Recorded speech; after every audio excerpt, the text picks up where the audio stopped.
দেওয়া যাবে না। এই দানবদের বিরুদ্ধে সোচ্চার হওয়া ছাড়া কোনো উপায় না। আসসালামু আলাইকুম।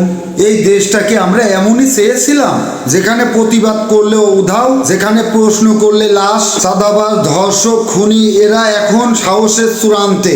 কারণ এরা জানে তাদের কেউ কিছু বলবে না, বললেই রাতের অন্ধকারে গায়েব হয়ে যাবে। বাংলাদেশ আজ একটা ভয়ঙ্কর মোড়ে দাঁড়িয়েছে। প্রতিদিন খবর খুললেই দেখি কোথাও চাঁদা না দেওয়ায় খুন, কোথাও ছোট শিশু ধর্ষণ করে রেখে যাওয়া হয়েছে।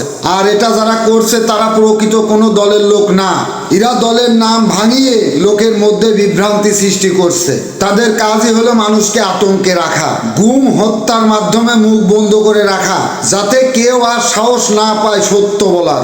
একদিকে আমরা এমন এক দলকে দেখি যারা রাজনীতিকে পেশা বানিয়ে নিয়েছে, ক্ষমতার মোহে অন্ধ হয়ে সবকিছু বিক্রি করে দিচ্ছে। আর অন্যদিকে কিছু মানুষ আছে যারা চুপচাপ থেকে শৃঙ্খলা, মূল্যবোধ, ন্যায় বিচারের কথা বলে। তারা আজ শক্তি না থাকলেও তাদের অবস্থান অন্তর থেকে মানুষ টের পাচ্ছে। এখন তো প্রযুক্তিও কাজে লাগাচ্ছে এই বিভ্রান্তি।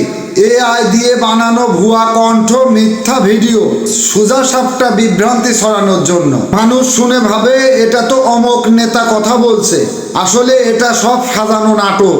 ভয়ের বিষয় হলো মানুষ ধীরে ধীরে বিশ্বাস হারিয়ে ফেলছে।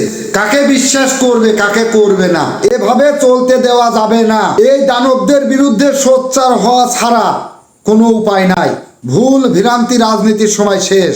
এখন সত্য ও মিথ্যার পার্থক্য বুঝে আমাদের দাঁড়াতে হবে। কারণ এই দেশটা আমার, আপনার, আমরা মিলে তৈরি করেছি। এটা কিছু হায়েনার হাতে ছেড়ে দেওয়া যাবে না। জেগে উঠুন, চিনে নিন আর সাহস করে সত্য কথা বলুন। আল্লাহ হাফেজ।